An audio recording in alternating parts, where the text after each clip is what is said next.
It's time for Cats Talk Wednesday. Small town and big city joined forces.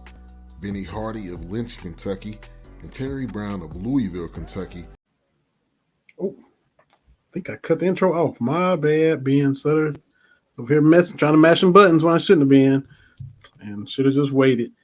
But man, Terry Brown here, Vinny Hardy down here. Y'all know who we are by now. Cats Talk Wednesday. Tons to talk about TV. We both got NBA jerseys on. It's still a while before the NBA gets here, but you got Cole Bone, is that number 8 or number 24? 24 is 24. I missed the boat on the 8 before it became a classic, so I had to go with the 24. That's it. Now, nobody can go jersey for jersey with TB. If y'all follow him, y'all already know. It's Ray Allen, Vin Baker, John Kemp, Larry Bird, a lot of old school stuff. Whoever, Lenny Wilkins from this, whoever you want. But I got a few little Rockets jerseys. I'm a Rocket fan. I got a Steve Francis and McGrady and stuff like that. And y'all know, prior to that, I was a Hawks fan. And for anniversary, the wifey went and hit me with the Dominique Wilkins today, the retro neat. So I had to bring that out. Thanks to my lovely wife, Katie. She's been putting up with me for 21 years, which is unbelievable. 2001, August the 4th. It was tomorrow officially, but my goodness. Y'all also know TB is older than me, so he'll be 45 before me. So that'll be what, Friday? Yeah, it's Tom Brady's birthday today. That's right. He turned 45. And then on Friday, on the 5th, I'll be 45 as well. So he's the second coolest TB to be born in the first part of August of 1977. That's right. And Barack Obama's birthday is tomorrow as well. So just a murderer's row of birthdays this first week of August. August is just ridiculous because I think we talk about it every August because it's always so loaded. You and TB and Barack Obama. Yeah. My anniversary is the 4th. Yeah. My sister's is August 23rd. She shares that with Kobe Bryant, the great Kobe Bryant, and also Jeremy Lin. So for whatever that's worth. Lin Sanity, man. That was a great 2 weeks, wasn't it? Like, that was just a great 2 weeks. Like, we've seen players go off for like 1 or 2 games. But for 2 weeks, he was the best player in the world. Yeah. For 2 weeks. Gave the Lakers the business on ESPN during one of the, that was great. What a great time to be alive during Linsanity. Yeah. What a great time to be alive. Absolutely. And then let's see, we go back to August 4th, which is tomorrow, our anniversary. The late great Mike Pratt would have been another year older. Yeah. And his memorial service is Friday, I think. Yeah. So a lot going on first week of August, like you said, a lot to talk about. Just talk about folks you know born in August. My grandfather, Melvin Hardy Sr., was born on August 5th, 1915. So my dad's dad. So that that's both of y'all. So August, first week of August, the whole month of August is, summer sports wise is not too much, but people being born was happening a lot. I'm a Leo, baby. Oh man! So yeah, my name is TB. I'm a Leo. Hello, ladies. Back in my single days. No, I don't want to talk too loud. Yeah, and you already posted what you do to the ladies when you have a suit on. You can't get them to simmer down. Calm down. Yeah, absolutely. Gotta go to start off my neck of the woods though, where it's been hit with the floods. Western Kentucky just got hit with the tornadoes. Eastern Kentucky, and it's all around where I'm from. Every surrounding county, surrounding community. You've been to Lynch, where I'm from, but Jenkins and Whitesburg are just an hour away across the mountain. The Buckhorn School in Perry County beside a Hazard, just an hour and change away. So every Hindman, where Knott County, all these counties right around. my mom and sister are doing well, but just the devastation for everybody else in and around there. The aerial rescues that we've seen, Yeah. I mean, just unbelievable. We saw the basketball team getting on the horn, doing a lot of stuff yesterday with open practice and the telethon. Football teams got stuff playing, but just thoughts for my home area, southeastern Kentucky. Yeah, it's been on the news here in Iowa a lot. I've talked to some folks at work about it. And the one thing I know is Kentuckians, we're hardy. No pun intended, but we're a hardy people. Mm-hmm. And I know that Eastern Kentucky, Western Kentucky, Louisville, Central Kentucky, we fight amongst ourselves like family. But there's a reason that Kentucky is a commonwealth. It's all about we're there for each other. And the crazy thing is, you saw what the basketball team did for the western part of the state. What Coach Cal and those did, and everyone did, raising, the 3 million then for the tornado relief, and to also be inching close to 3 million for the flood relief. And Kentucky is not a rich state. Mm-hmm. This is not state money. This is folks giving. And there's one thing we do in Kentucky. We're there for each other. There's been things that have happened in Louisville with tornadoes. There's been things in Lexington, but anytime I see something like that, I always think about the Mister Rogers quote: "When something bad happens, look for the good people to show up thereafter." And Mm-hmm. yes, there have been some devastating images, rescues, like you talked about, people with harrowing stories, but there's also been a lot of good. I saw that Hy-Vee, a grocery store chain here in Iowa, sent a couple of truckloads of supplies that way. So um, just devastating. Uh, give what you can, positive thoughts and prayers if you can't do that, because it's going to take a while to rebuild. Yeah. Yeah. As far as things go, flooding, I didn't realize how bad flooding was till like Hurricane Katrina. It's not the wind damage; it's that standing water that Mm-hmm. can be devastating to everything. There's that a woman, I can't remember where it was, that owned that grocery store, and everything because of the flood water, you know, had to be condemned. Couldn't be. Yeah. That's devastation. You got to come in, you got to clean it. There's mold. There's all kinds of stuff after the fact that you have to be careful about.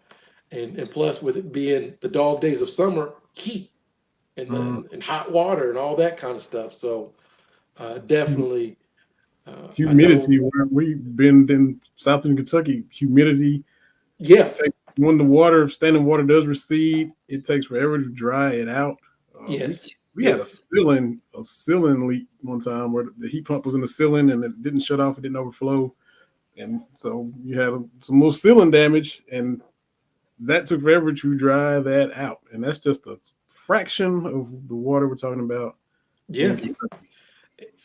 Flooding is just it's devastating. And until you see it up close, I don't think most people think, oh, the water eventually goes away, but it doesn't go away as quickly as it comes in. Yeah. And the longer it sits there and stagnates, the worse it is. So Mhm. definitely, thoughts and prayers and everything for the folks in that region.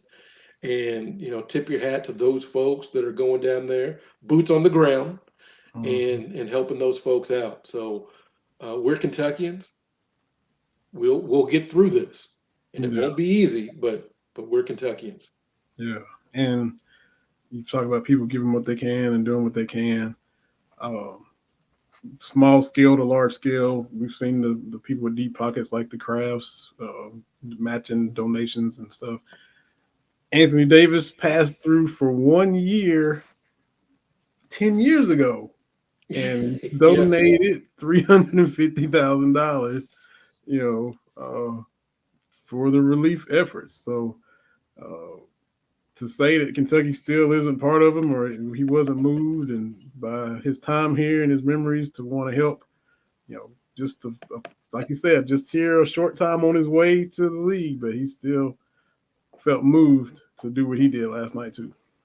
and that's great, and that's one thing. that factors into Coach Cal's legacy, right? Mm. Like we can debate, should he have won more titles?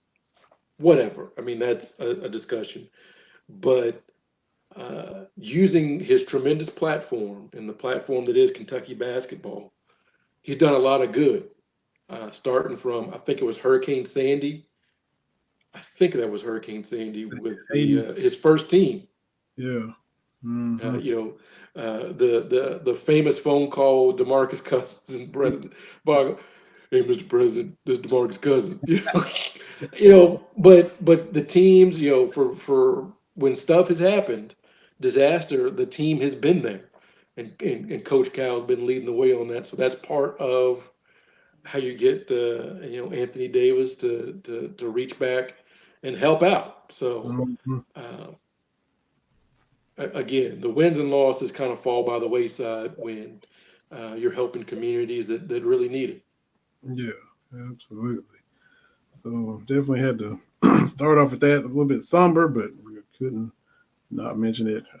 As always, we're brought to y'all by Anchor and the BS3 Network, and appreciate Ben Sutterth, even though I cut his intro off prematurely, having us be part of the BS3 Network, where you can watch us on Roku, you can hear us on Spotify, Anchor, and a multitude of other podcast platforms. We appreciate that. Appreciate everybody that follows us on Twitter. We got it scrolling there, Cats Talk Wednesday, and the Facebook page, T_Brown_80, and at Vinny Hardy.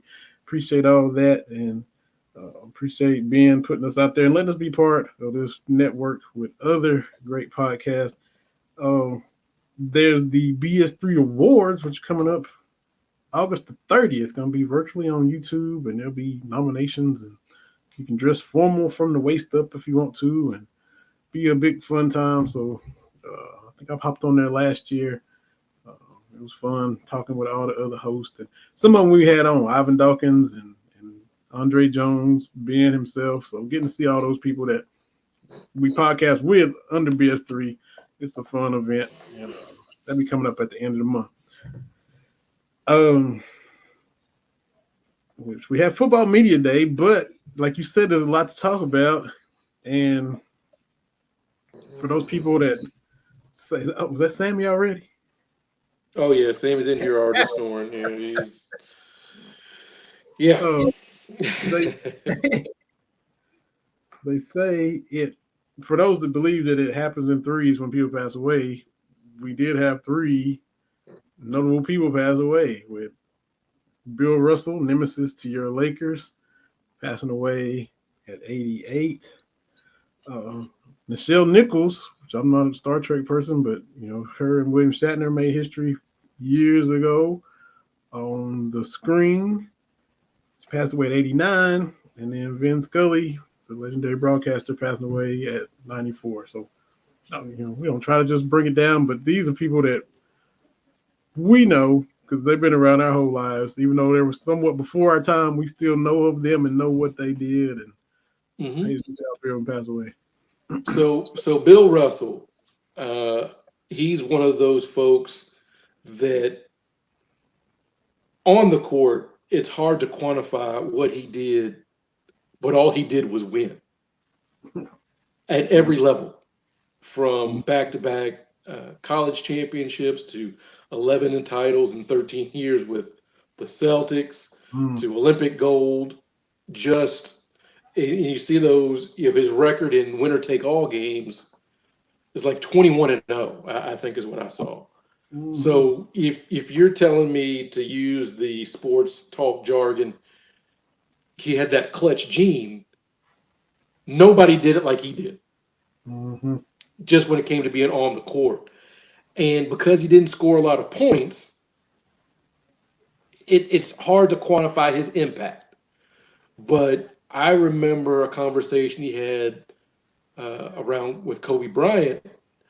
He scouted his own team, meaning he knew his own players' tendencies, because in his mind, he tailored his game to where someone was weak. He tailored his game to boost that person up. And I don't think he gets enough credit for winning. 11 championships is a lot. Like we talk about all the rings that Tom Brady has, and the rings that whoever, this person, that person. 11 championships is a lot, and we could talk about the era and all that kind of stuff. But the bottom line is, did you win? Mm-hmm. And that era stuff. I didn't mean to cut you off. That era stuff. Somebody had to win them. They were there for the taking, just like people want to say, with Kentucky having 8, 4 of them were Rups, 48, 49, 51, 58. Somebody had a chance to win those other 4. Kentucky just happened to win them. Boston just happened to win them. So, And things change, right?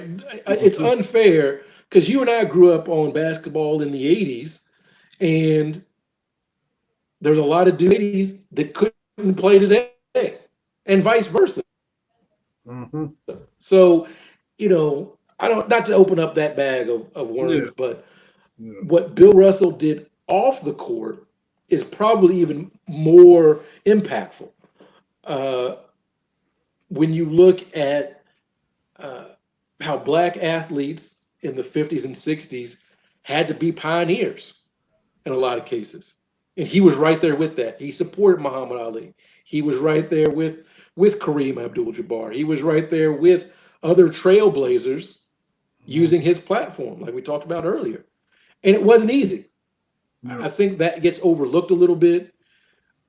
We just assume that in the 50s and 60s, the civil rights era was going to succeed, but there was no guarantee of that. Mm-hmm. Right? These folks were doing things when they didn't know what the outcome was going to be. And it's hard to talk about Bill Russell and not talk about his treatment by the people in Boston. Yep. Not to be that guy, but you see, the Celtics with the statement and all these Boston folks. Well, you also have to talk about why his jersey retirement ceremony was closed to the public. You have to talk about the stories of people, at his house and these kinds of things. The pooping on the walls, pooping in his bed. Like, there's a reason he had this animosity toward Boston, among other things. So you have to tell the whole story. So Bill Russell, again, it's cliche at this point, a better person than he was a basketball player, and he deserves to be in that GOAT conversation. Because if you play to win the game, 11 titles in 13 seasons is playing to win the game. Nichelle Nichols, also another pioneer, like you talked about. There's a story of she was very involved in the civil rights movement as well, and wanted to step away from Star Trek, but Martin Luther King Jr. told her basically, we need you to fill this role. We've all got roles to play in this, and you portraying this character on TV is going to be beneficial. So she did it, which consequently means that MLK was a Trekkie. So do with that what you want. But, it took representation. And again, our generation took a lot of things for granted, but there was a time you didn't see black people on TV, or they were in specific roles. And, as the communications officer on this sci-fi network show, it meant something.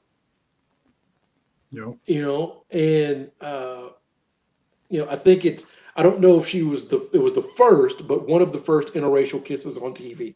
It was. And you and I, with our relationships, can appreciate that. Because still in 2022, sometimes you can get a sideways look. So doing it, in the 60s on TV, it took something.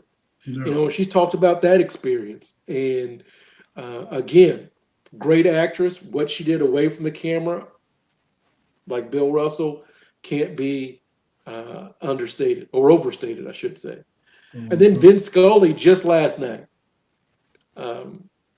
One of those rare local sportscasters that became a national like everybody knew Vin Scully, Mm-hmm. and the way he called games. And I didn't realize this. He didn't use a color man until he was into his 80s. It was just him Crazy. doing both things, which is amazing. And you hear his call, you hear his cadence. He's from that era of sometimes you have to let the crowd paint the picture. Mm-hmm. Sometimes you have to let the moment breathe. And he did football too. He did the 1981 NFC Championship game. It was in Candlestick Park between the San Francisco 49ers and the Dallas Cowboys.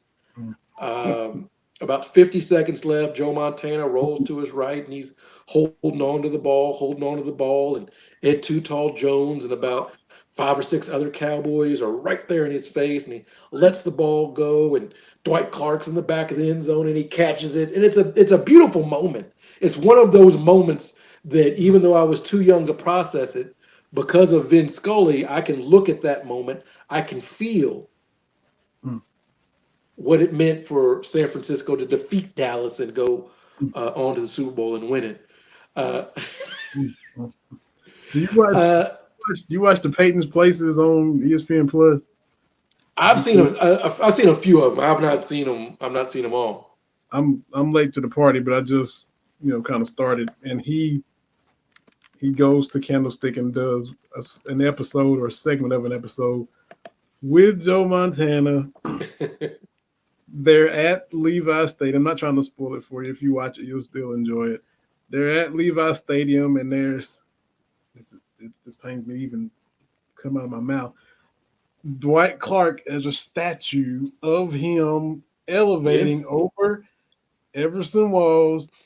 And so Montana gets at the exact distance he was on the field from the statue, and him and Peyton are talking about it. And Joe kind of says, I thought sure was farther away than this, but which was hilarious. But as much as it pained me, I watched them talk about it and relive it, because it's like the episode Peyton is talking about is fantastic finishes.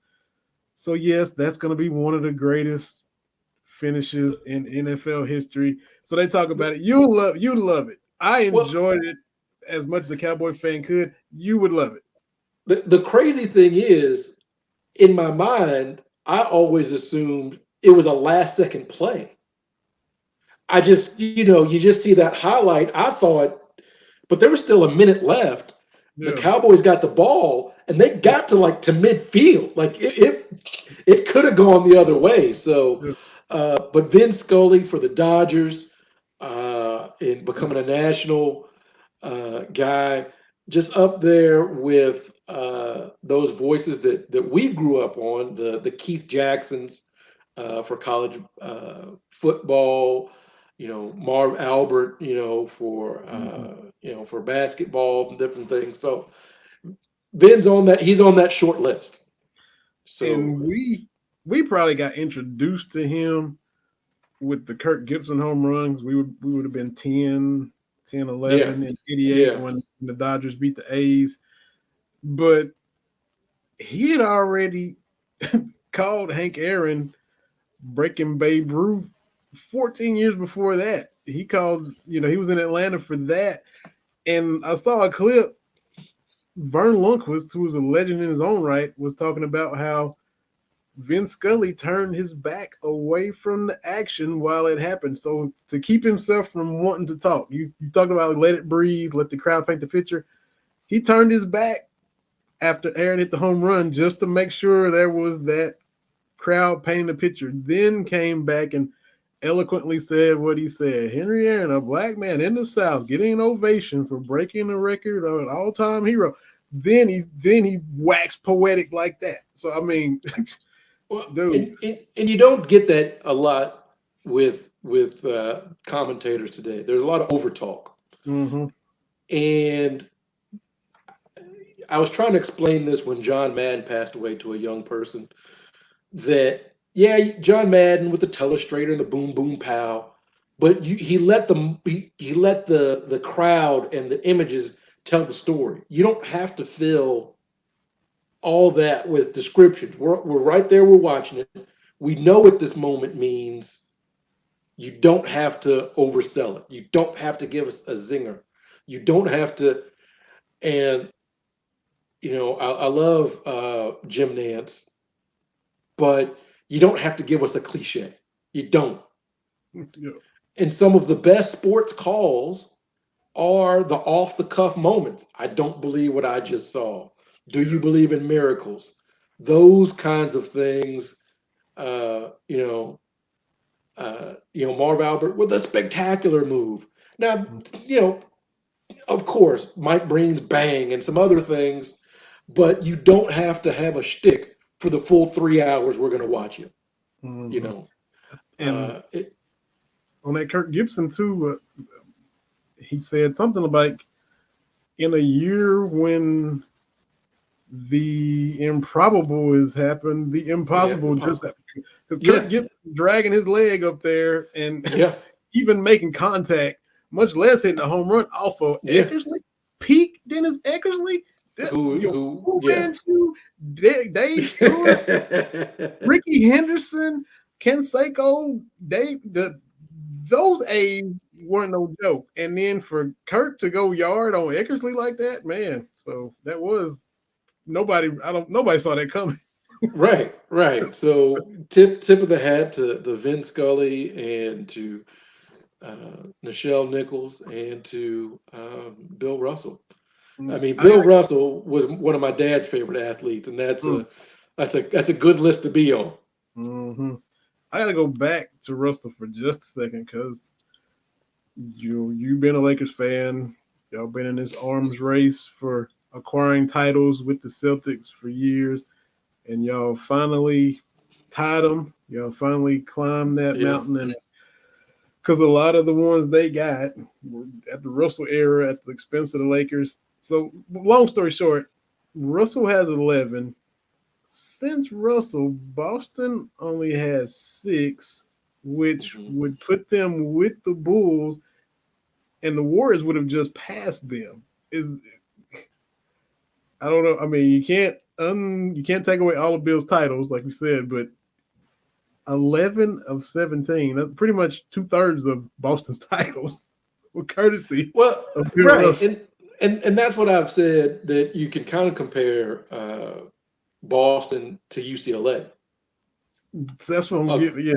a great run, no Mm, doubt. 11 and 13 years, and 10 and 12 or whatever it was for UCLA, the 9-0.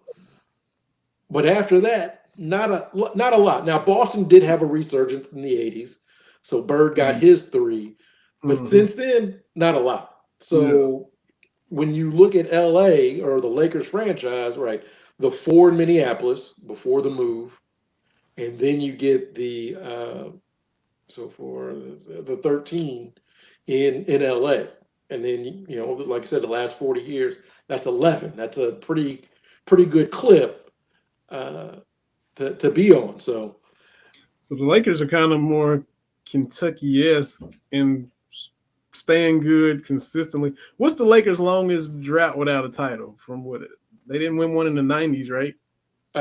so you got from '88 to 2000, Okay, 12. Okay, and then you've got, I think that's the longest since the Magic era. That's the longest drought is the 12 years, okay. because you got '88 to 2000, and then the 2010 to 2020. So Mm. yeah, it's So but even then, that's still making the finals in '89. That's 91. have yeah, in '91, and still having some really fun teams.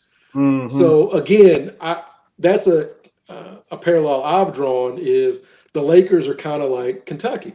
Mm-hmm. Yeah. Things show up and you got a pretty good chance.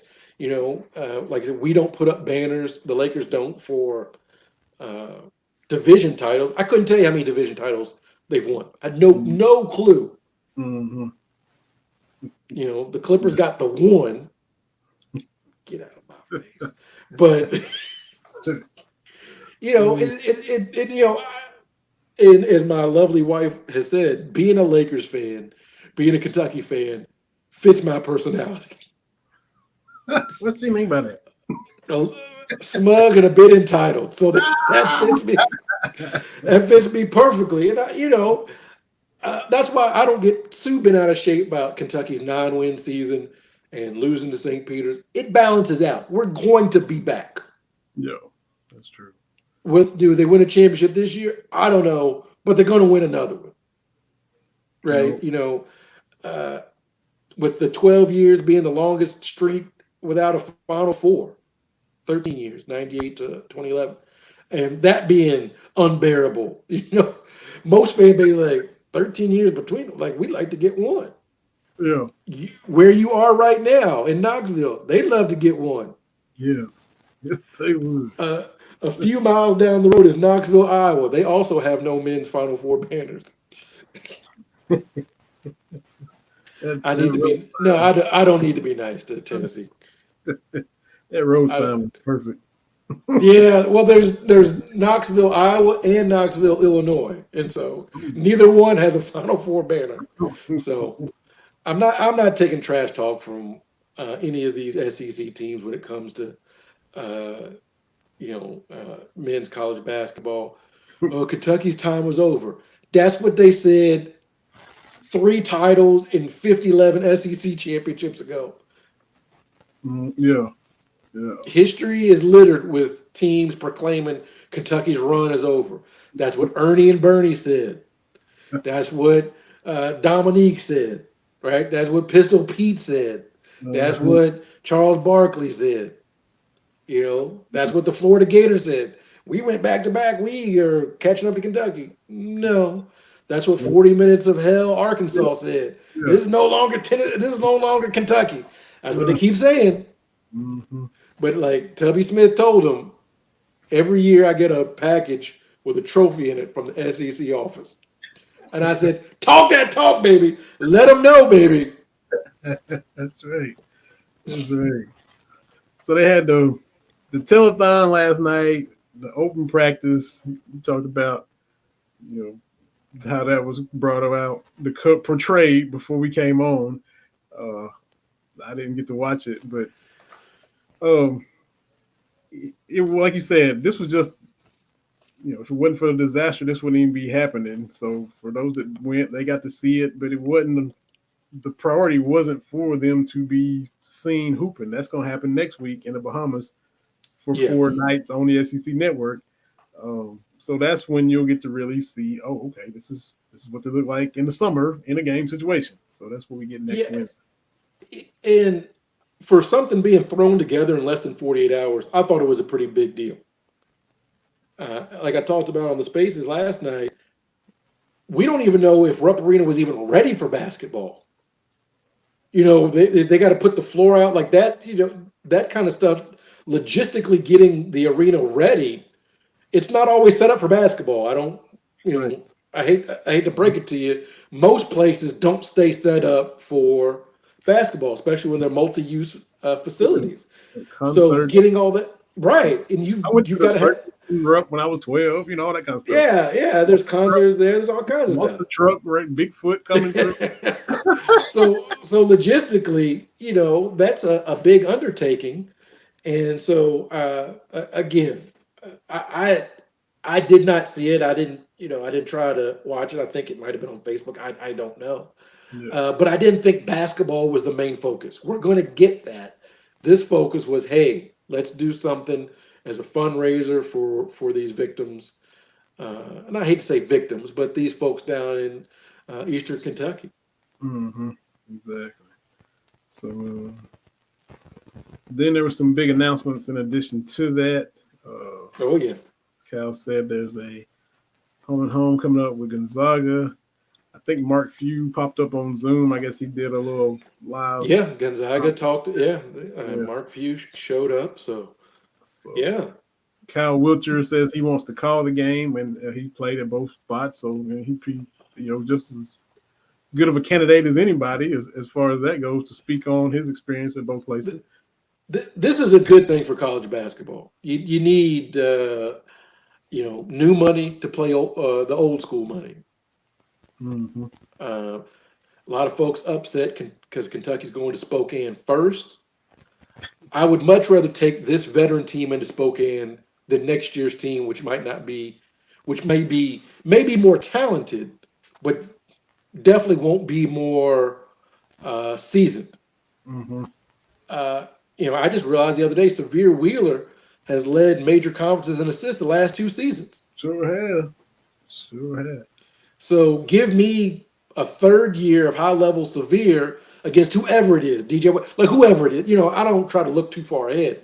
But yeah, take this team with Oscar, with Toppin, and with these young kids, take them to Spokane, and then Yeah. let the young kids the following season at Rupp Arena. So I think it's a good thing. I Mm-hmm. know this has been talked about for a while. It's a way to spice up the non-conference schedule. And I think Cal's doing it because I think he believes he's got a pretty good team, Mm-hmm. at least on paper. This is a team that you can take on the road to those places, I Yeah. believe. Man, we Um, saw him on the road last year, and you were in the house in yeah, Lawrence. So yeah, yeah. And that was a fun game, man. Look, I ain't gonna, and if you go to Spokane and you got people leaving at halftime, yeah, great. exactly. Great. Look, there's nothing better than that. I think Brando King, I forget his handle. We were talking about in the spaces last night. He's like, I like the road games sometimes better than the home games because you can demoralize teams on the road. Mm-hmm. You beat a team by 20 in Rupp, they can talk themselves out of whatever. But when Kentucky comes to your home, and this is what Cal said in his ESPN doc, I'm Mm-hmm. coming to your city, I'm beating your team. Well, Kentucky's been doing that since before Cal, right? Yep. And so, if you're LSU, we got Pete Maravich. He's going to go for 50. You're still going to lose by 20, Mm-hmm. right? That Like this is Trout situation. right, right. So, I enjoy it. Some of my fondest highlights of the teams during our college years, obviously the championships, right? That goes without saying, but Mm-hmm. it's beating the crap out of LSU, scoring 86 points in the first half. It's going to Louisville and DA dunking on Nate Johnson, getting horizontal and dunking. Go on the road, make those people that because people don't like it. Cal's like, oh, we're everybody's Super Bowl. People don't like it, even Kentucky fans. I say I will stop saying it when they stop treating it like it is a Super Bowl. When the Mm-hmm. other teams, thank you, Sammy, when Mm-hmm. other teams stop having t-shirt nights, when they stop honoring greats of the past, when they stop, a lot of places, the Kentucky ticket is the most expensive ticket of the season. When that stops happening, then we'll stop saying that. So you got these teams, they're honoring this Final Four team and this team, and Kentucky beats their breaks in. I love it. It's quiet. My favorite sound in all of sports Mm-hmm. is the Go Big Blue chant when you're under that last 4 minute timeout. Kentucky's up, 17, 18 points. The home team has filed out, and the camera finds the pocket of Kentucky fans in their blue. Go. There is not a better sound to me than that. Go Big Blue when we're just running out the clock. Yeah. That is great. I love Mm, the road games. yeah. And down here and other places too, but they lumped the Kentucky game into like a 3 game pack that way. They're trying to keep the Kentucky fans from buying it. You got to buy Tennessee versus Hofstra, Tennessee versus Ole Miss, and Kentucky. You got to buy all three. You can't just single game it down here. You got to buy all three to try to keep the blue from getting in. That's what they're doing down here. Been doing it since before Bruce Pearl got here, but they really started late. Right. Right. So until teams stop doing that, I'm going to keep saying we're everybody's Super Bowl. So going on the road, beating the team at home because they got their family there and the students are all rowdy. Let me tell you something. Ain't nothing like seeing the rowdy bunch of students sit down. Yeah. Sit down. The student section, quiet. I, you Mm-hmm. know, there was the one year. I'm gonna have to Google this on BigBlueHistory.net. But you remember it was one of the Tubby teams with Marquise Estel went to North Carolina, and up until that point had given the Tar Heels the worst loss in the Dean Smith Center's history. Beat them by like 20. That's right. Mm-hmm. And that was great because, that wasn't a typical Kentucky team. No NBA guys, but they put it on them, right? That was great. Yeah. I would love to do home and home with Duke just for the crazies to have to sit there and shut up. Yeah. I love going to the Yum Center and beating them. Yeah. One of my favorite games in the series was the 2010-2011 game, the Jorts game. Where that game had stopped being a contest at halftime. Loved it. Loved it. Kentucky's up 15 second half. People, well, you got dinner plans. We need to get on out of here. I love it. You came and you paid premium and you got your face painted red and you got your Cardinals this and boo, boo, boo. Oh, I love it, man. I love going into Yum and beating them. Yeah. I love, we used to play Indiana and go to the RCA Dome and in front of those Hoosiers. I love it. Beating them. Give me that. And going into Fall Gallon Fieldhouse and the game never being competitive because, for me, I was nervous, right? Like, man, this Kansas pretty good. And I kept waiting, and then the light goes off like, oh, we're not losing. Like, oh, this could get ugly. And you see our guys, they loosely, oh, man. I forget one of the timeouts, Bill Self called a timeout, and he's red, and the players at Kansas, a team is in trouble when they doing like this coming back from the timeout, right? When they pointing and, they animated. And then, you got Severe Wheeler and Kellen Grady doing like this here, and you just see some of those Kansas fans like, man, I don't even know what else we gonna do here in Lawrence. Like, what, I love it. I love it, man. I love it. Just sports fan in general. I love it when you can go on the road and win. It reminds me very much of my San Francisco 49ers last year in the playoffs. Had a lot of road games, and there's nothing like going into one of the biggest, fanciest football stadiums ever constructed there. They've still got the hole in the roof so God can watch the Cowboys play, and it's how about them Cowboys? And you persevere on the road just against all odds a week after going to the frozen tundra against the two-time defending MVP, and you walk out with a win, inject it into my veins, baby. Yeah, I guess. Quite a little run you had there. Quite a run you had this winter. Look, man, as I've said, I try to not be the sports guy that takes every loss to heart. Because, look, again, as a Lakers fan, yes, I'm a front runner.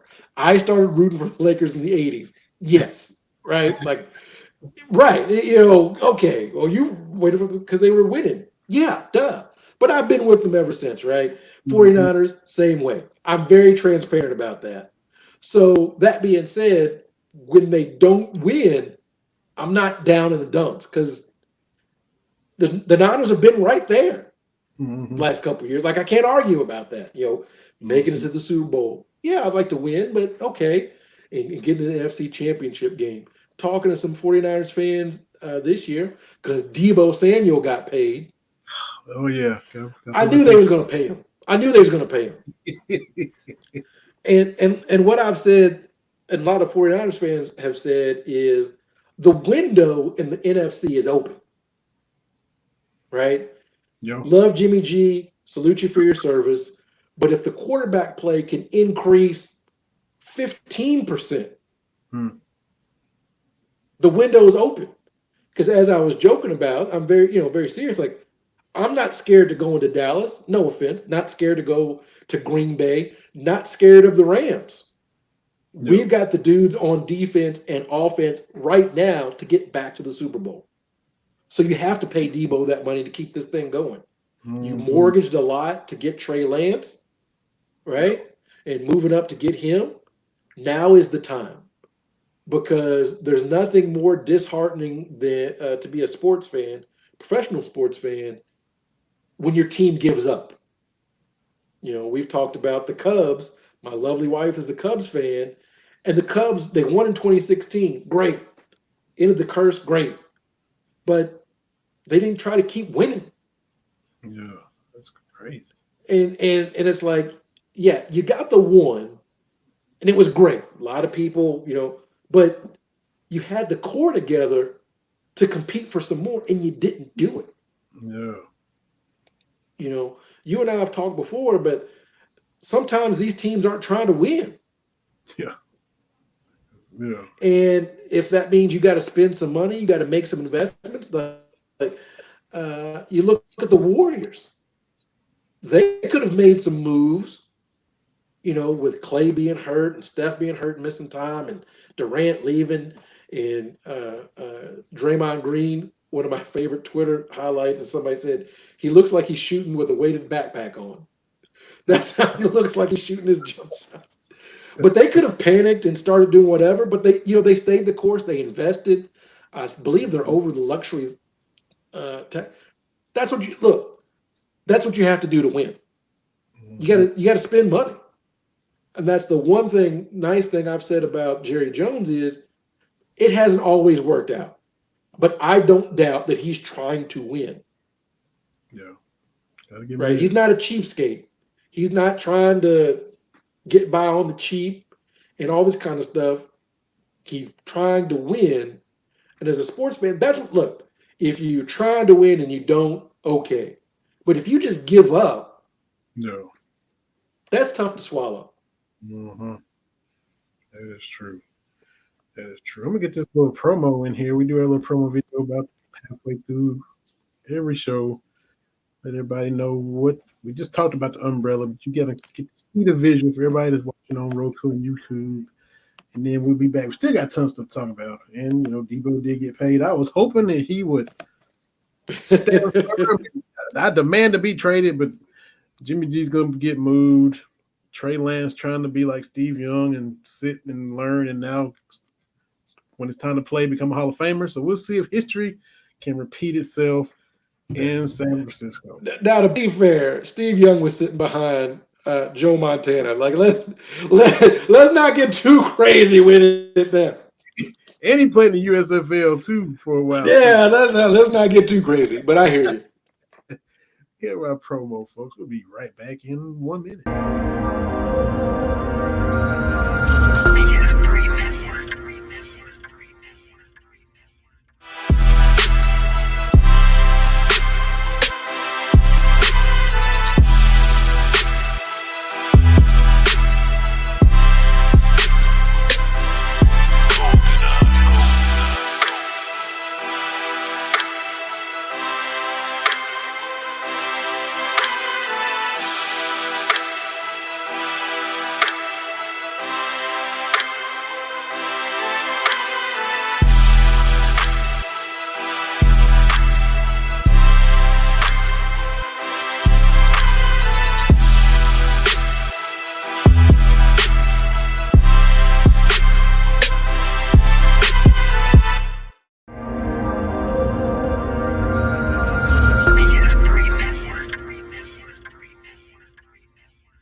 Check out BS3.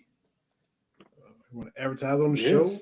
Feel free. There's the number to call to contact them. Go to the website, check it out. TB and I would gladly talk up your business or your product each and every week here on Cats Talk Wednesday. Just give Ben and Ivan them a call. A few weeks ago, we was talking, I think before we had Mitch Brown on, your cousin, who was at Fox 56 in Lexington, and for some reason, we were thinking that there hadn't been any Browns on the show before Mitch, but that is not correct. We had Big Blue Drew on, who's been on a couple times. We also had Gerald Brown on, who hosts the Bottom Line Sports Show on Sirius XM NBA up in New York City. But going back to cousin Drew, he has become a father 2 more times since we were on. We got Jack Miles Brown, 6 pounds 9 ounces, and Trey Thomas Brown, 7 pounds 6 ounces. and mom and the boys were doing okay. And we had Drew on just a couple weeks before these little fellas made their arrival into the world. So congrats on the twins getting here. You were talking before we came on, I think about but Joe Anderson becoming a new father, and Yeah. Drew just became a new father 2 more times. So that gives him 4 kids now, 3 boys under 3, and then a teenage daughter. Whew, all at the same time. But congratulations to him and the missus on the birth of his 2 twin boys, man. Absolutely. He's the dude behind the Kentucky Dad podcast and Yeah. doing things with Big Blue Drew. He's fantastic. So Mhm. congrats to him and his missus because twins. Woo! Yeah. Two I twin tell. newborns. 2 twin newborns, a toddler boy, a boy that's a toddler, and then you know about the teenage daughter. He got a teenage daughter. So that's all happening at once. You got 2 teenage daughters, but he got twins, a 3-year-old boy, and a teenage girl. Whew. Yeah, don't remind me of my 2 teens. I'm still trying to wrap my mind around that because I'll see somebody, that I went to school with or something, talking about getting their kids ready for college. I'm like, man, y'all got some old kids, and I'm like, wait a minute now. Hey, Mhm. we knocking on some college doors too. So yeah, I hear you on that. So we, I don't know, maybe started a little bit later. What you see? I was 31. I had Micah. What, you were late 20s when you had Big Miss, something like that? Big Miss '05. So what is that? 28. Yeah. So late Yeah, 20s. so I was a little bit later, but So we could have some kids in their mid 20s. We yeah, look at yeah. we, but I don't think of it that way because and I look at it, their kids are old, but I'm like, oh yeah, I could have a 25-year-old boy walking around. You know what I mean? Yeah.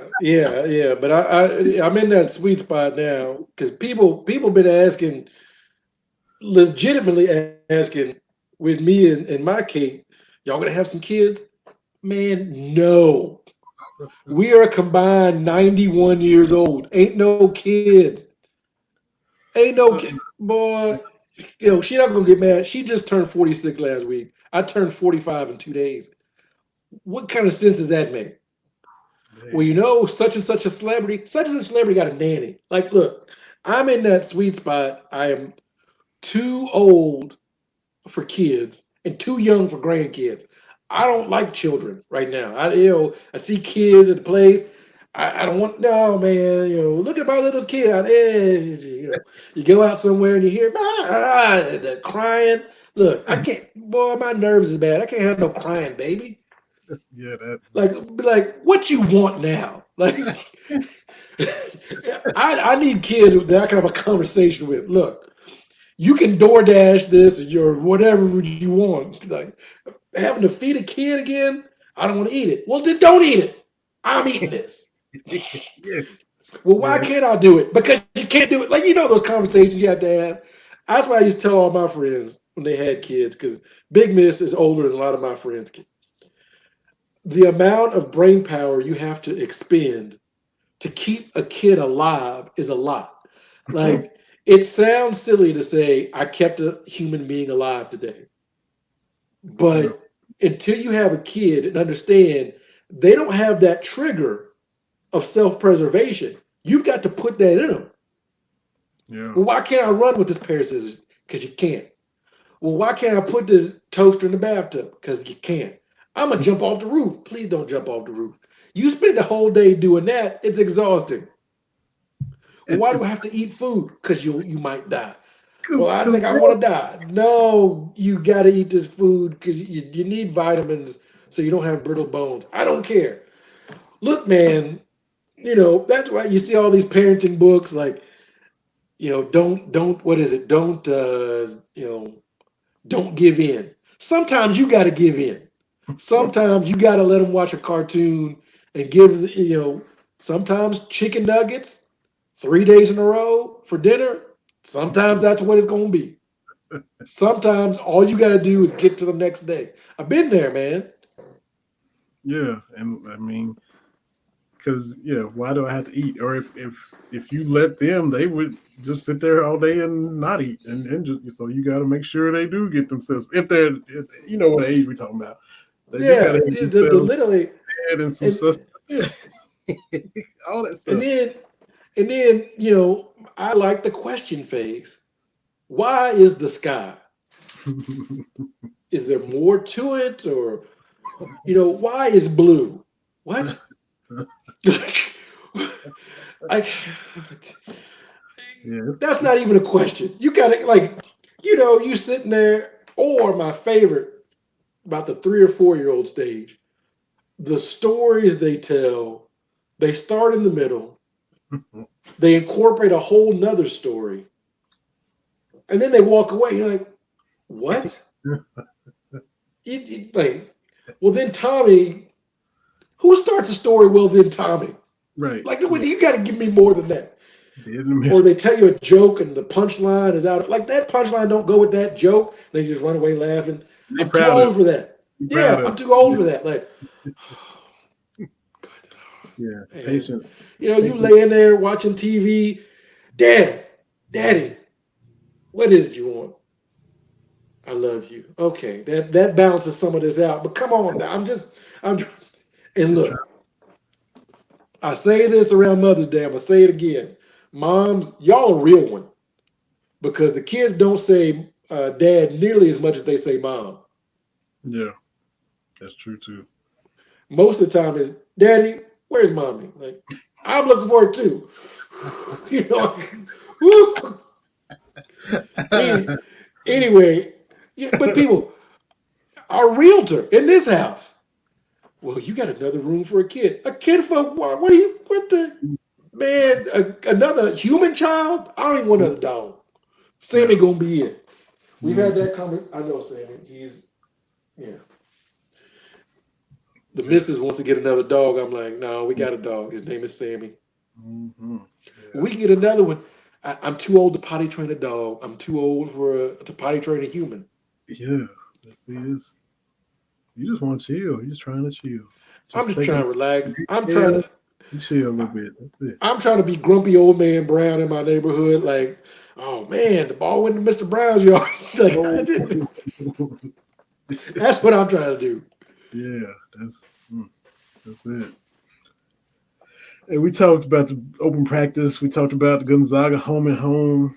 The other announcement, the blue white game looks like it's going to Pikeville this year. They're gonna move it out and take it to Eastern Kentucky. I don't know if it's gonna be a yearly thing, but um, it'd be kind of hit and miss attendance at Rupp. It's gonna be people lined up out the door wherever they have it in Pikeville. If it's U Pikes Arena or the MAC or wherever they have it, it's gonna be capacity for that. Yeah, So and it's gonna be for a good cause, yeah. and just being here in Iowa, Kentucky gets overlooked, and then on top of that is a state. It just it gets overlooked. There's in the national spotlight, there's about 10 states that matter, and Kentucky ain't one of them. Mm-hmm. You know, and then in that subsection of being overlooked, your neck of the woods Mm-hmm. doesn't get as much love as it should. And so, I had that realization, doing the show with you, talking to other people, because, being from Louisville, I'm like, nobody pays attention to Kentucky, but Louisville, they do. The Derby comes to town, different things like that. But there's places that just get, and I hate to say overlooked, but areas that need the spotlight shined on them. Mm-hmm. As I explained it to someone today, I said, St. Louis claims to be the gateway to the West. And, for whatever reason, maybe they are. But originally, when it was the 13 states, 13 colonies, what have you, the Appalachian Mountains were that barrier to the West.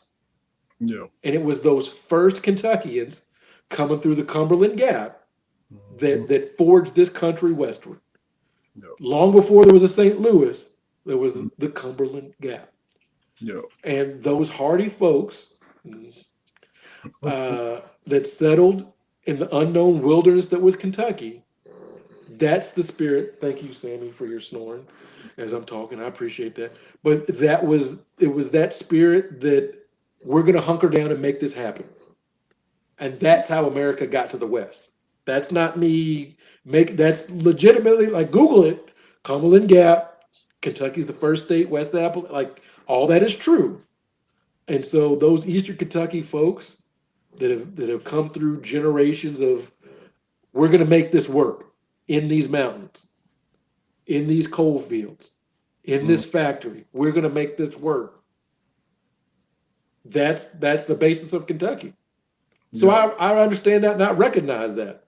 And so we, as native Kentuckians, myself included, have to do a better job about that.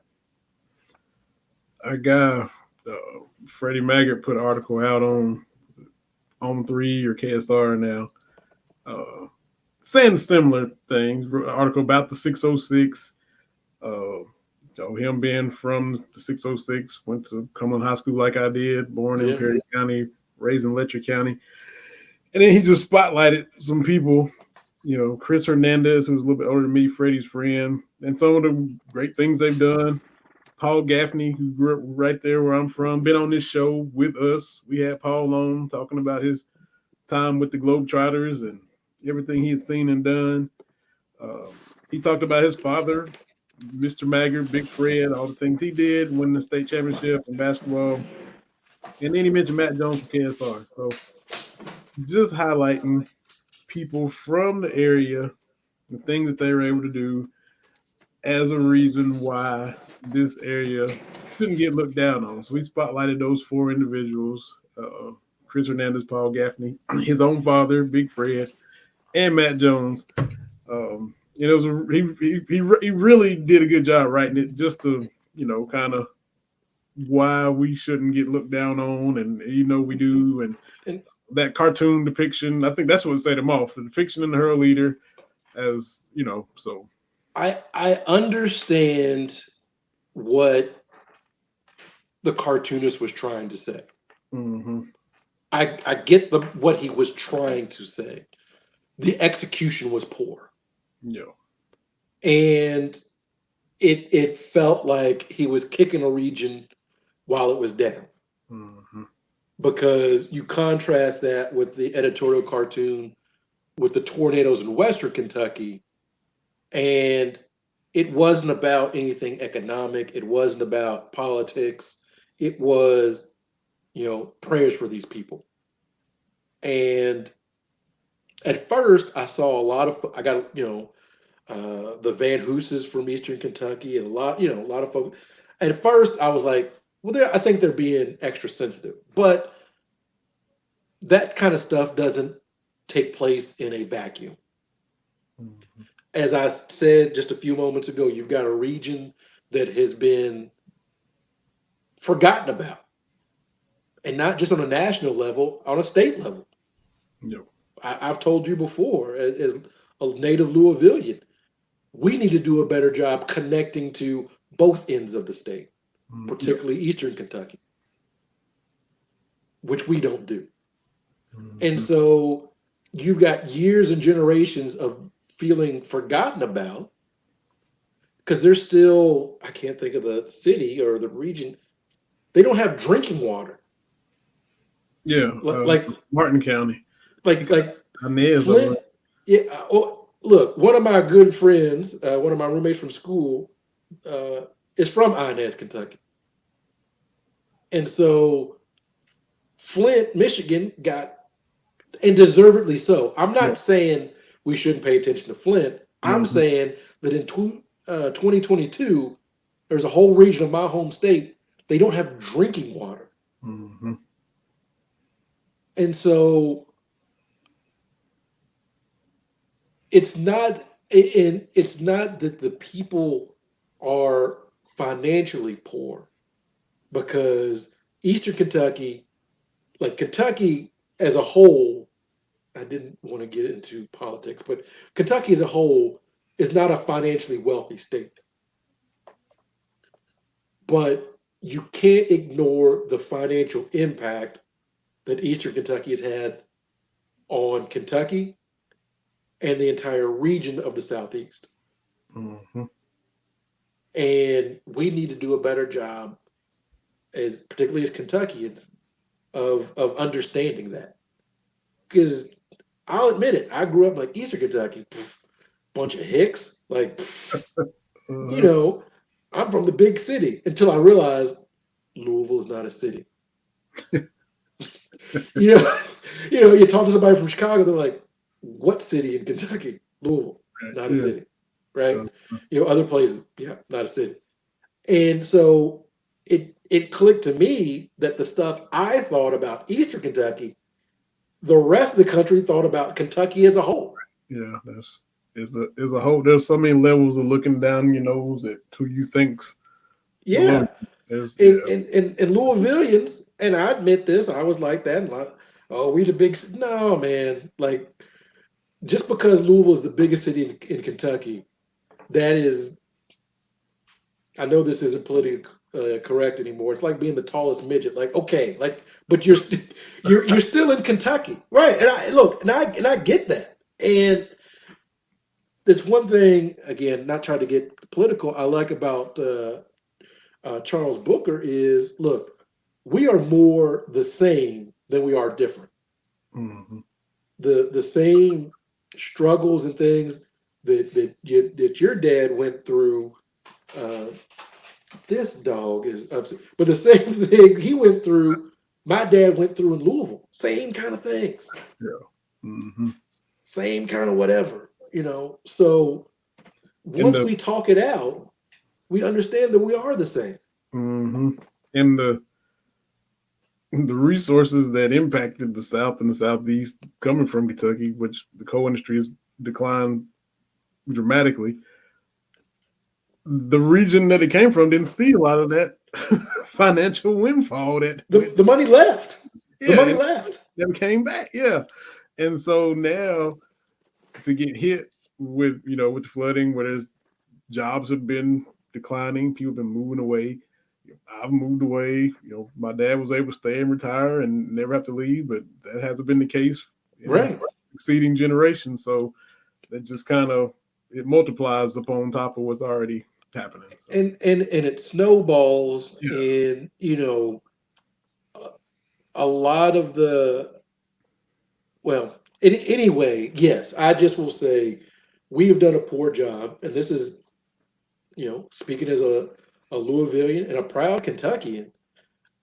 It wasn't until, I won't say recently, but it wasn't until fairly recently that I understood the impact that Eastern Kentucky had. Eastern Kentucky, again, was the first place people went west of the Appalachians. Yep. And that spirit goes from Pikeville to Paducah, Louisville to London. I love my home state. Like you, I've now moved away and I'm in the middle of Iowa, but I'm always a proud Kentuckian. Yeah. I tell folks, yes, I'm from Kentucky. Heck yeah, I'm from Kentucky. What does Kentucky do? Sit down, let me tell you. Let me tell you about some Kentuckians. Yeah. Mm-hmm. Let me tell you about some things about my home state that you may not know. One of the guys at work, he's into camping and all this kind of stuff, talking about how he'd gone to Mammoth Cave. I'm like, yeah, the largest cave system in the world. Come on to Mammoth Cave. Just stop by Bowling Green. That's where the Corvette plant is. Like, oh, you like it? Yeah, let me tell you about it. Like I told the dudes at the barbershop. Yeah. You from Kentucky? Yes. We didn't know they had black people from Kentucky. And you got a almost life-size picture of Muhammad Ali? Boy. What? I didn't know they had black people. They got one that you got up on the wall. What'd they say? What was they look on their face? What'd they say? Oh, for real? Yes. Same high school as my dad. Same class as my uncle. Central High School. Yes. Well, I don't know what you thought, but he is from Louisville. Mm-hmm. Born and raised, and never turned his back on his hometown. Never. No. And, see, I talk about Kentucky. I get passionate. I love my home state. Is it perfect? No. Right. But it is home. That's the truth. That's the truth. And every time I go back and I see that "Welcome to Kentucky" sign, I'm like, "Woo! Ain't nothing like this bluegrass, baby." It's Matter of indeed. fact, I got Kentucky bluegrass in my lawn right now. Now you know that feeling of going back as a visitor, going back, being away and then driving back. Now you've been on both ends of it now. So yep. Yeah. Now, granted, I've got to drive through Indiana to get back home, which is, Yeah. but Oh Lord. Bless your heart. Bless your heart. Speaking of another proud Kentuckian, though, uh, probably the obvious choice once he decided to do it, but Jack Givens, we mentioned Mike Pratt, Goose is going to be uh, on the broadcast now with Tom Leach uh, on the UK Sports Network, calling the games, starting with next week in the Bahamas. Tom and Jack, I think they said they had done some high school games before back in Sweet 16. Goose was on the Orlando Magic broadcast for years, before coming back to Lexington. So now Sam Bowie did it back in the day with Ralph Hacker, but Goose will be on with Tom when you put on iHeart and listen to the game and mute your TV. It'll be Goose and Tom Leach, and that was announced a few weeks ago, but we hadn't mentioned it. So yeah, that's a good fit. Goose is, he's one of those ambassadors for the program, and that's what you like to have around. Is he's going to love the program, and he's got big shoes to fill because we talked about broadcasters earlier, talking about Vin Scully, but what I really liked about Mike Pratt is you knew he was a homer, right? You knew he wanted Kentucky to win, but he still could give you that critical analysis. And so Goose, I believe he'll do a fantastic job, but again, he's got some big time shoes to fill. Yeah, sure does. So we'll get the first chance to listen to them a week from today when they play their first game down in the Bahamas. Which I was going to the Bahamas, but yeah, it'll be a nice place to be right about now. Sure would. Football had their media day, which you got the guys talking, and I'm just glad we're at the point where we've seen it from other coaches for a long time at media days or wherever you get them in talking season, and they're semi-cocky, arrogant, having to suppress the excitement they're having about their team. And we're at that point now. Stoops likes what he has and ain't really bashful about letting you know I'm pretty happy with what we got. And that's where we are now. It's not hoping anymore. It's got to be a full-on disaster for him not to be good now. That's where we are. Yeah, and look, again, people can say Kentucky wins 7 games or 6 games or whatever, but outside of Georgia, and as we've painted the picture, I believe it was last week, if things fall right, which they have the potential of doing, a de facto SEC East title game in Lexington in November, primetime on CBS, with SEC Nation there all week and Feinbaum there on Friday. So hyped. The whole week could be so hyped, man. And playing with a chance to go to Atlanta on the line, I like my chances. Someone brought it up in Spaces that, in the Georgia world, that's the game they're worried about. And I don't think that's just crazy talk. No. Because not only is Kentucky going to be good, which I think we can all agree on, but you let all those factors I've talked about come into play, that's going to be a pretty rough road game for Georgia. And Georgia's still going to be a great team. Will they be as great as they were last year? Probably not, because they lost a lot. I know they reload down there in Athens, but why not? Why not Kentucky with a chance for Atlanta to go to Atlanta, the Kroger Field's going to be rocking. So if you're Stoops and you've got, look, I understand, you go position by position, and I think, okay, what are the receivers going to be now that Wandale's gone? Because it was basically Wandale and Josh Ali. Those guys are gone. Who's filling that role? That's a legitimate question. But I think if you've got a good running game, which I do believe we have, above average quarterback, which I do believe we have, and a vaunted defense, why not this year? Again, there's going to be, when you and I went through the schedule, there's pitfalls. I'm not just looking past the Mississippi schools. I'm not even looking past Tennessee, looking past Florida. But this is probably the first season in a long time where would you be surprised if Kentucky beat Florida? No. Would you be surprised if they beat Tennessee? No. If they beat the Mississippi schools? No. We're beyond being surprised if they beat South Carolina. Like, if you're surprised they beat South Carolina, you've been asleep for a decade. You've been in a coma. Surprised they beat Missouri? No. Vanderbilt? No. Louisville? No. I'd be surprised if they only beat Louisville by 21 points. That would be the surprise. I'd be like, hey, man, they getting close. That's another thing about road games. Going into it's not Papa John's anymore. Sorry, Cardinal Stadium. That's just Cardinal Stadium again. They went back to the old. Oh yeah, Papa John's. When he started saying the N-word, I will give Louisville credit. They got his name up off the building quickly. Before he had stepped down from Papa John's, they were taking the Papa off of the thing. So I thought somebody else had stepped in there and had some naming rights. I didn't know. No, as of right now, it's still just Cardinal Stadium. I don't know what they're gonna do. Yeah. But that's great, man. By the time Levis scored touchdown number 4, it's empty. And I was there, what was that, 2018? Yeah, Benny Snell's last game, Josh Allen. That was a fun game.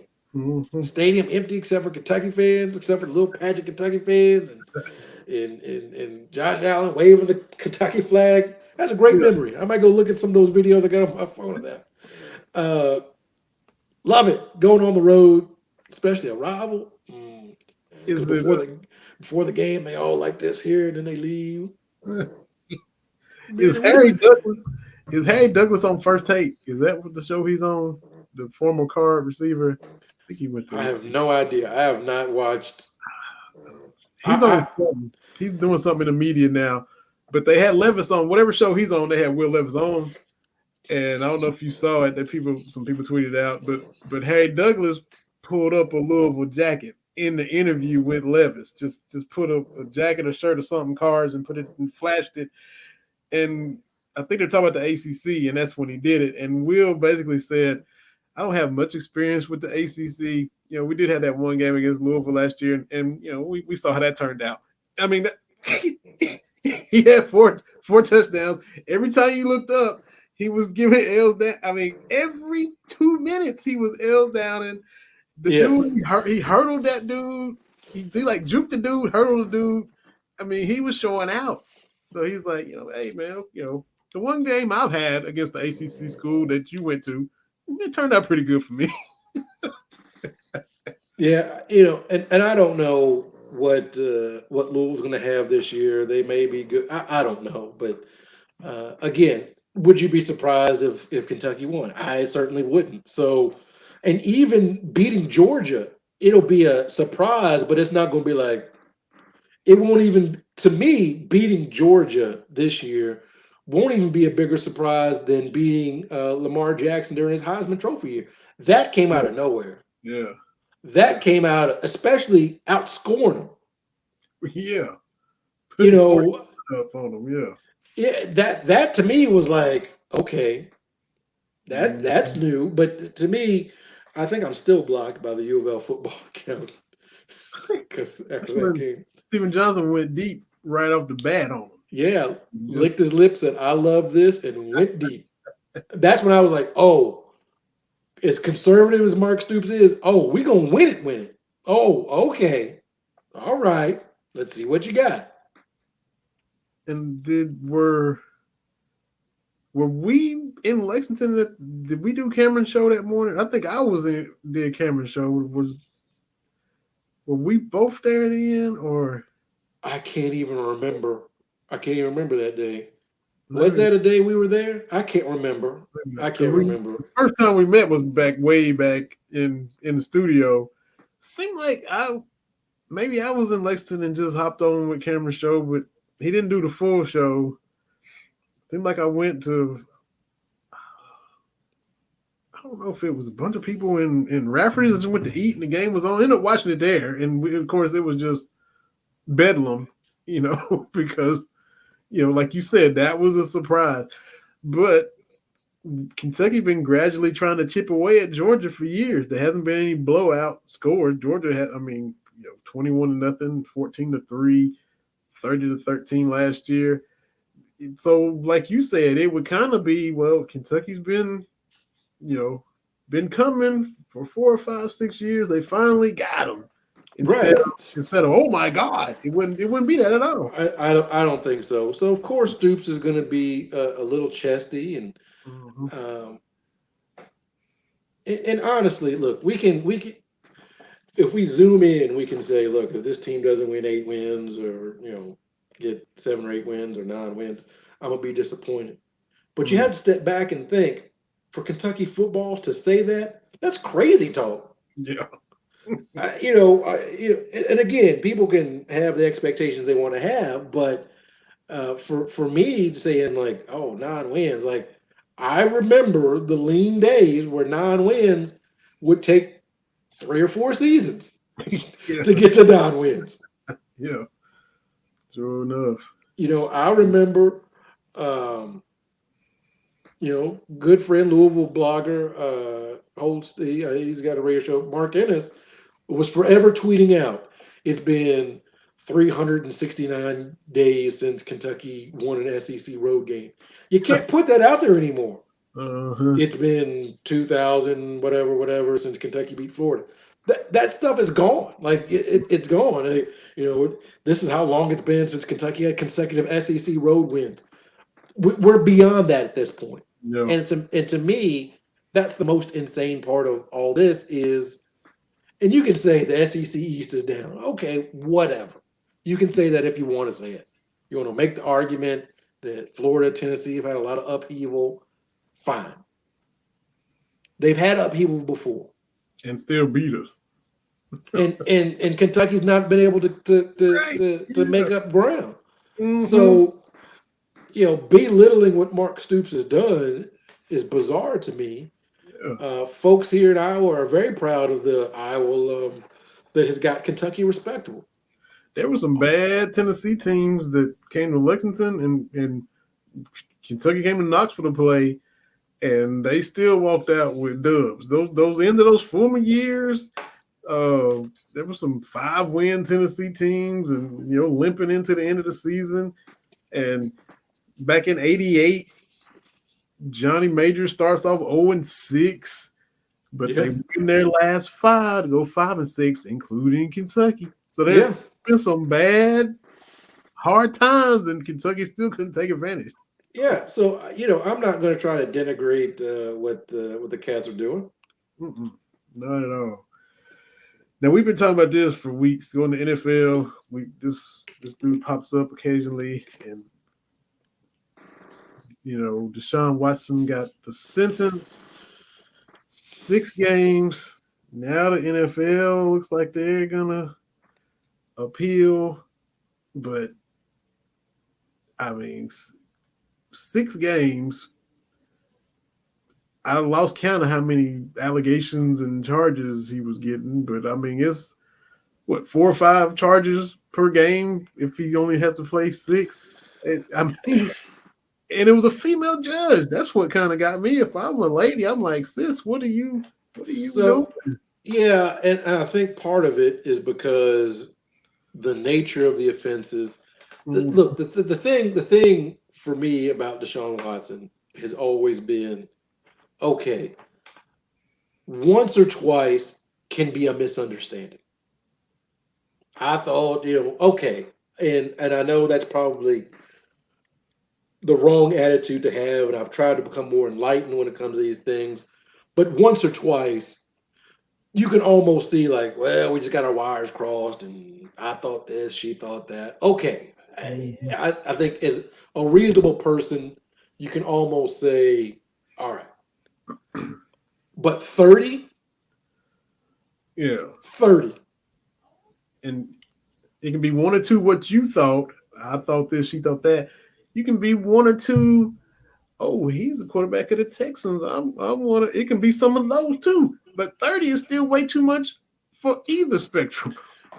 And 30, and his explanation just rang hollow. I think we've talked about, if not, so you're a professional athlete, right? Your body that's your business, right? We know about LeBron and the money he spends to keep his body the way it is, and uh, you know that's what happened. So the massages that athletes get aren't the hot stone feel good massages, right? That's not what this is. Mm-hmm. This is deep tissue. There's a difference. So to me, it defies belief that he would look for a masseuse on Instagram. Yeah. And not only that, but find dozens of masseuses on Instagram. Mm-hmm. That to me just defies logic.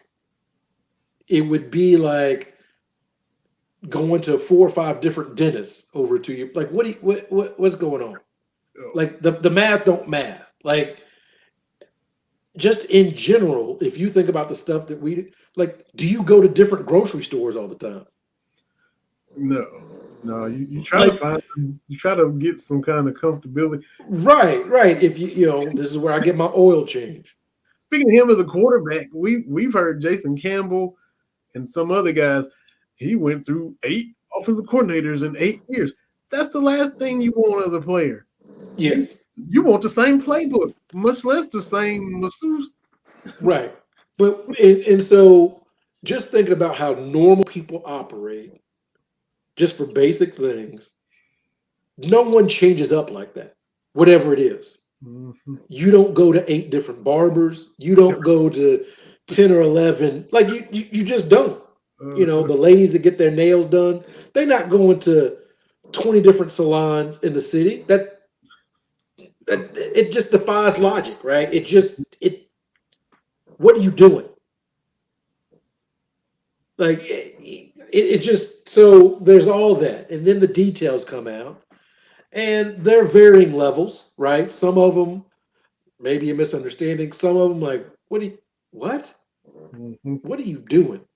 So again, you can be doing something you're not supposed to do, but it not quite be illegal. Yeah. And that's something my dad taught me growing up. Like, some things you just don't need to do because they're not good things to do. Mm-hmm. Not illegal, but don't do that. Right. And everything that came out about the Deshaun Watson stuff was, what are you doing? Like, what's wrong? Like, it doesn't pass the smell test. The math doesn't math. You're a serial. What are you doing? Like, why are you doing this? That would be my question during the investigation. Why?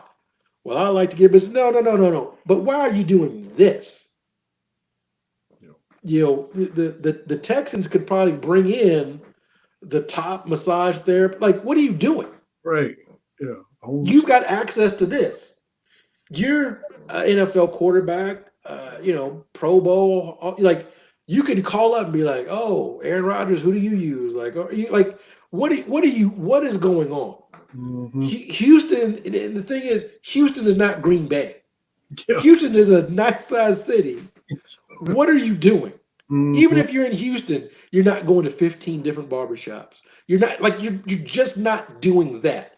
So even before you get to the details, just that aspect of it is like Sketch.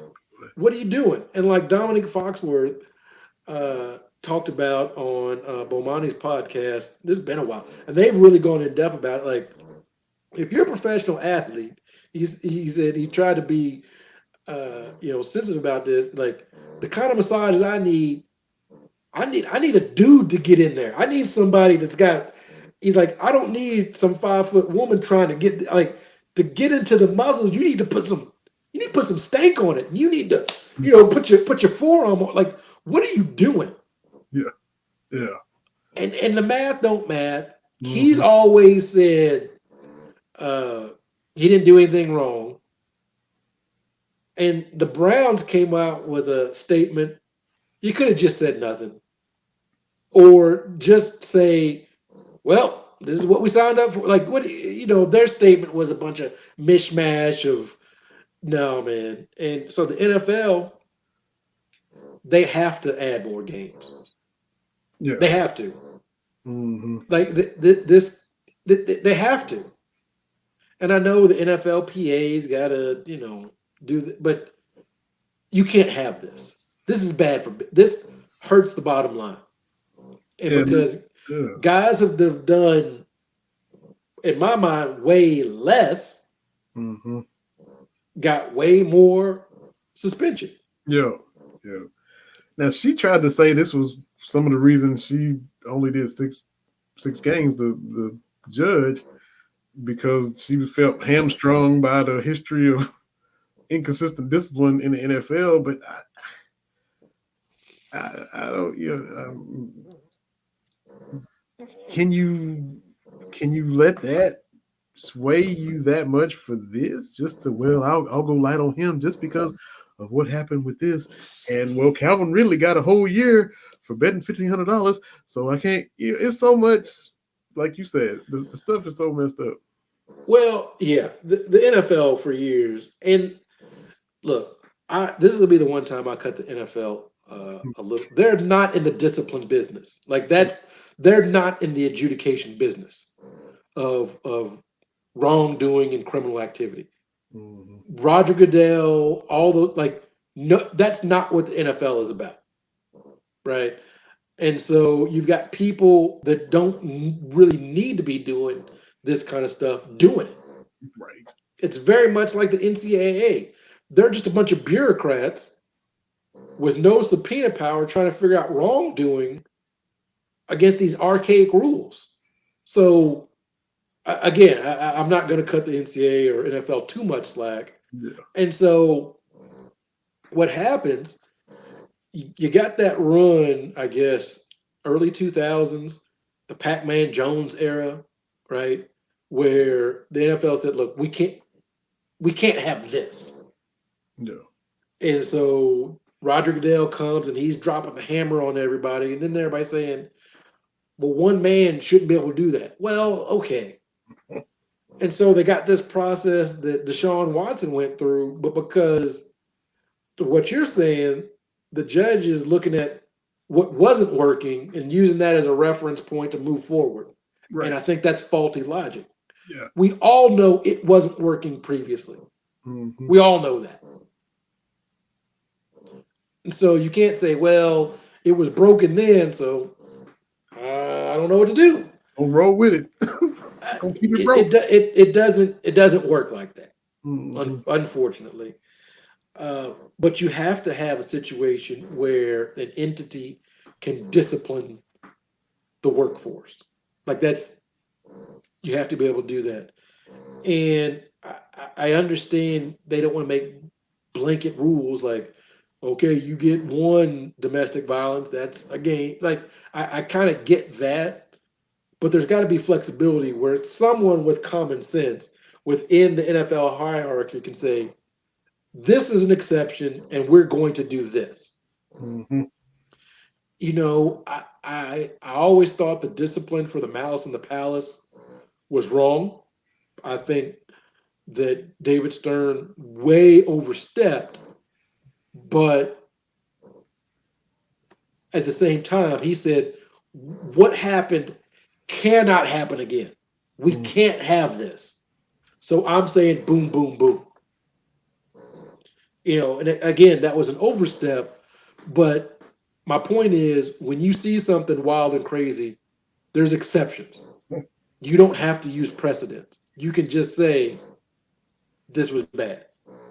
And because of this situation, we're dramatically going to do things outside of the normal scope. I think that's okay to do and should have been done because now the NFL is scrambling because everybody like 6 games. I was thinking, 8 at the minimum. Uh-huh. But you can't have that, and it's disheartening. To be a football fan, look, and everybody's kind of dunking on Browns fans, and I'm like, look, man, if you are a sports fan, we've all kind of made some mental justifications, allowances for our favorite team. looking the other way on. For me, Alden Smith. For my 49ers. Like the first couple of them, I'm like, yeah, but he can still, he's averaging a sack a game. Like, and I did. I've been very transparent on the Kobe situation in Colorado. Yeah. I've admitted, yes, I am coming at this from this point of view because of, we've all done that. We've all, it is hard to be a sports fan and not do that. My wife talks about, all the stuff with Aroldis Chapman and the domestic stuff. And he's pitching in the World Series. Like, I know we can't. And your wife was the only female, like, come on, push us through and help us, come on. Yeah, and you're doing it through gritted teeth and you don't want to, but, sometimes, and sports fandom, again, is dumb. It really is, to be honest with you. But we all kind of make these allowances. The Browns fans just happen to be the flavor of the week. We've seen dudes do horrible things and get a hero's welcome when they come back. Pittsburgh with Big Ben, even though I know he wasn't found guilty. Again, a lot of smoke, a lot of fire, and teams rally around their dudes. And as it stands, we're going through the Browns schedule. Like they got the Falcons, and they got the first 6 games. They got some, on paper, some trash opponents that they can probably win 3 of those games with Jacoby Brissett and be sitting at 3-3, and heck, maybe 4-2. And then Deshaun gets to come back and play 11 games, get to play 2/3 of the season, and really kind of not really lose a lot of money. Get to play 2/3 of the season, and if they make the playoffs, he really, coming out unscathed. Didn't even really get, not even a slap on the wrist, really. Right, and that's the thing is the NFL, and again, the NFL, NBA, it's easy if you've got someone with a conviction that's gone through the criminal process. Like the Michael Vick situation was easy.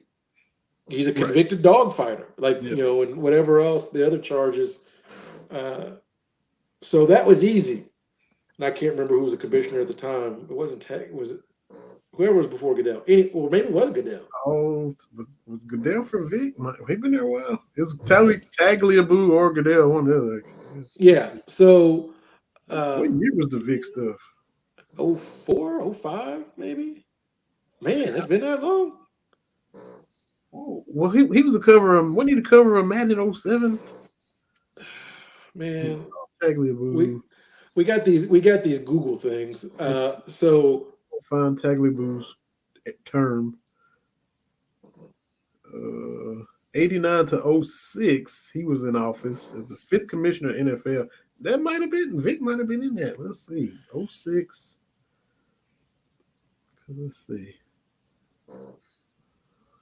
07 is when the dogfighting investigation started. So 07. A year after Tagliabue. So I thought he was the cover of Madden in 07. Yeah. And then that's when it all went, then all the ghosts came out, all the skeletons come out. So, but my point is, it's easy to say, well, Mike Vick is suspended. Okay, like that's easy. But the gray, or someone gets convicted of something. Right. Mike Vick was the Madden cover in 04. You right? Yeah, I remember 04. Yeah. So that's easy. It's much more difficult when there's no court case to fall back on. Yeah. And you have to make this up on the fly. Because you're basically, you're trying to enforce your own kind of made up rules. That's what the NCAA gets in trouble with. Like, now in the era of NIL, all this stuff they've been trying to push for 40 years seems pretty dumb. Mm-hmm. But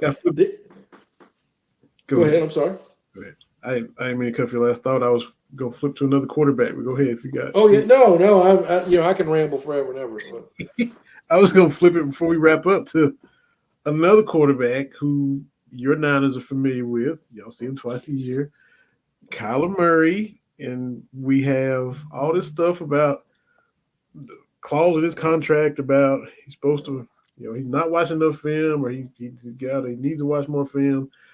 On the one hand, you hear people saying supposedly he plays a lot of Call of Duty, and when there's big whatever on Call of Duty weekends, his numbers on those weekends supposedly coincide with not playing as well. You mentioned Pac-Man Jones. I was listening to Pac-Man and Solomon Wilcots. They do a Bengals podcast on Believe, and Pac-Man's basically saying, nobody's saying this about Daniel Jones, and he sucks. He said, Mahomes kind of came out and said this is what they do to black quarterbacks.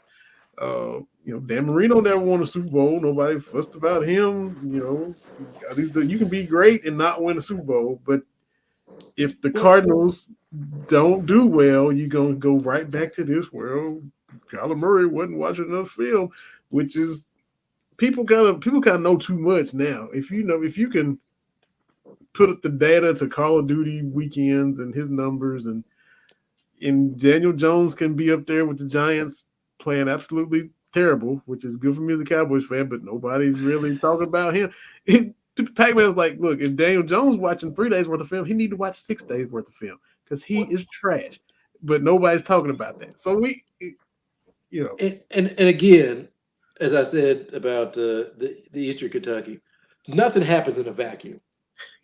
And so for the Cardinals to go out of their way to antagonize Kyler Murray, right, and to make the clause in his contract public. Mm-hmm. What do you get out of embarrassing your guy? And there's a way you can say, look, man, we need you to do X, Y, and Z. You're going to be our $200 million guy, but there's things you have to do. Mm-hmm. Whether it be pulling back on Call of Duty, you have that conversation. You don't put it in the contract, and you don't allow that to get out. Contracts have all kinds of clauses in them. Mm-hmm. I think a lot of people think that these contracts, it's all about the money. And yes, that's a huge piece of the puzzle. But when you are getting $200 million, there's strings attached to that. Mm-hmm. This is an investment these teams are making, so they're going to dictate a lot. It's like, when you see those listicles and those videos, if you're going to star in a Marvel movie, this is what you were committing to. You're going to get $30 million, but these are the demands, right? Mm-hmm. So people understand that. And so a lot of these contracts, it's I want to be able to do X, Y, and Z. We don't think you should be able to do X, Y, and Z. Well, what about this? So that's what the negotiation is. And it's like Michael Jordan had the For the Love of the Game contract in his Bulls contract, where he could play basketball whenever he wanted to. Well, most players can't do that, right? Like you can't just go play pickup basketball if you've just signed one of those max deals. Like Devin Booker can't show up to the blue courts and start hooping, Right. Or different things like that. So you can put it in the contract. You can have a conversation without trying to embarrass him. And again, being a black quarterback, and Warren Moon, I saw his quote floating around about this is what they do. This is why we're still having conversations about Lamar Jackson. Yeah. And Bengals fans, God love them. Well, Joey Burrow is better than Lamar. Why? Well, he beat him and went to the Super Bowl. So am I supposed to say that Jimmy Garoppolo was better than Aaron Rodgers because he beat him and went to a Super Bowl? Am I going to get on this show and tell you that Jimmy G is better than Dak Prescott because he beat him? No. Am I supposed to make that argument? That's not the way this works. So this and look, it was much more blatant when you and I were coming up. Black quarterbacks couldn't do it. And then they were just the mobile quarterbacks. And it's this mindset that the white basketball player, oh, he's a coach on the floor, he's heady, he's a gym rat. The black basketball player, oh, he's just natural. What? No, and you still have to fight that a little bit. So the Cardinals, I think, have shot themselves in the foot. I mean, yeah, Murray's going to take that money, but if you're an organization like the Cardinals with no real history to lean back on, and you got somebody that wants to be there. Yeah. They were talking about no GM or owner came into his defense. His coach didn't come to his defense. He said himself, I'm 5'9". I can't get to where I'm at and not watch film. So I don't play the game the same way as these other dudes. So it's a mess. They just made a big old mess. And for what? Why are you alienating the dude you want to lead your franchise? Why are you doing that? That's what I don't understand when these teams play hardball. Okay, you play hardball when you're trying to get a guy out of town, right? Like if my Lakers were doing all this crazy stuff with Russell Westbrook, I'd understand because you're trying to get him out. I get that, But if you're trying to build what are you doing? And so that's another part of it that doesn't get talked about, I don't think, nearly enough is black quarterbacks, they don't get help. When you think about the really good quarterbacks, there's Patrick Mahomes, who Kansas City, but look what Lamar's working with in Baltimore. Can you with Hollywood Brown gone and he led the league in drops? Can you name another Ravens receiver? I'm Ravens receiver. I'm thinking of Todd Heap and like I'm going way back. Like what? Who did Cam Newton? What did he have to? What did Cam Newton have to work with in Carolina? Did he get the Steve Smith on the back end? But he went to Baltimore too. But I don't know if Steve Smith was even there. He might got a look at Steve Smith. Yeah, but so. Mashin Muhammad, was he gone? Ray Caruth before he okay, but so and then this notion of they don't work hard, like, and you see a story like Jamarcus Russell, and you're like, well, no, man, Kyler Murray is right. You can't have the success he's had in the NFL.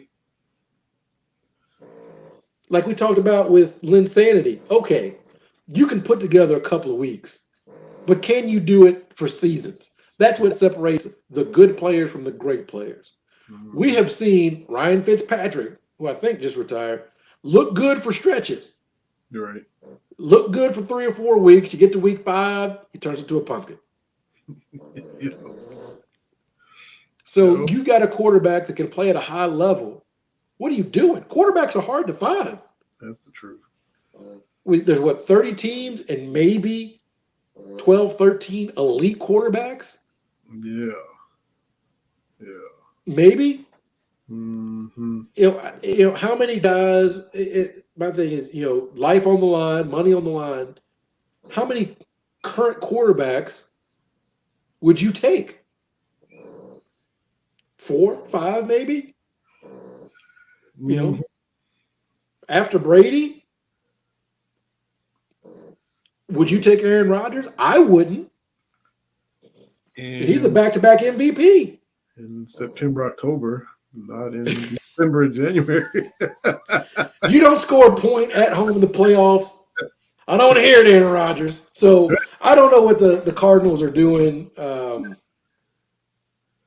It just seems all this sound and fury for what? Exactly. Yeah, it's just head-scratching stuff, man. Head-scratching stuff. So had to at least talk about him and Deshaun, though, because they're making news for different reasons. But it's good for me because I need the Cardinals to not be good. Mm-hmm. Right. Because you got Seattle ought to be bad. Who else? The Rams. It's y'all and the Rams this year. And the Cardinals trying to jump up there where y'all are. And keep in mind, the 49ers have beaten the Rams 6 times in a row. Mm-hmm. Like it's been, but up until the NFC Championship, it was like 9 out of 10 games. So, and that was only a 3-point loss in the NFC Championship game. That's why I was saying if quarterback play can improve, I like our chances. Even with Aaron Donald and all those, this was like Donald's like his second win against the Niners.